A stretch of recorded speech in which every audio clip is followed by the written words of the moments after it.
Wajah Pak Jokowi mendadak pucat saat umumkan Indonesia akan dihantam malapetaka besar. Presiden Joko Widodo mewanti-anti malapetaka yang mampu menghantam dunia, termasuk Indonesia, sehingga semua pihak harus berhati-hati. Malapetaka itu adalah perubahan iklim yang membuat suhu bumi semakin panas dan sudah dirasakan di banyak semua negara. Hal ini disampaikan Jokowi pada Festival Lingkungan, Iklim, Kehutanan, dan Energi Baru Terbarukan, LIKE di Indonesia Arena Gelora Bung Karno, Jakarta, beberapa saat lalu.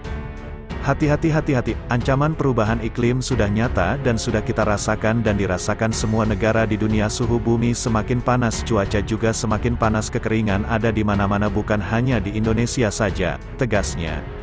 Hal ini, kata Jokowi, mengakibatkan munculnya berbagai macam krisis, salah satunya pangan.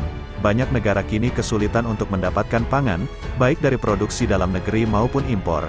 Akhirnya ada krisis pangan, beberapa negara kekurangan pangan baik itu gandum, beras, ujarnya. Persoalan ini semakin rumit ketika belasan negara memilih untuk menahan ekspor komoditas pangan, khususnya beras, yang biasanya negara-negara itu mengekspor berasnya. 19 negara sekarang sudah stop ngerem ekspornya, tidak diekspor lagi, sehingga banyak negara yang harga berasnya naik termasuk di Indonesia sedikit naik, terang Jokowi.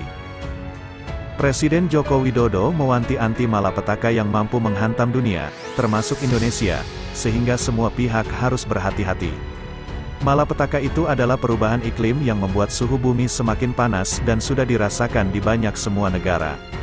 Hal ini disampaikan Jokowi pada Festival Lingkungan, Iklim, Kehutanan, dan Energi Baru Terbarukan, LIKE di Indonesia Arena Gelora Bung Karno, Jakarta, beberapa saat lalu.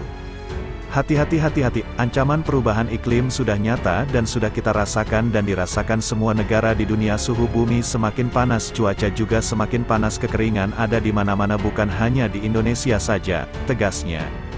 Hal ini, kata Jokowi, mengakibatkan munculnya berbagai macam krisis, salah satunya pangan. Banyak negara kini kesulitan untuk mendapatkan pangan, baik dari produksi dalam negeri maupun impor. Akhirnya ada krisis pangan, beberapa negara kekurangan pangan baik itu gandum, beras, ujarnya. Persoalan ini semakin rumit ketika belasan negara memilih untuk menahan ekspor komoditas pangan, khususnya beras, yang biasanya negara-negara itu mengekspor berasnya. 19 negara sekarang sudah stop ngerem ekspor.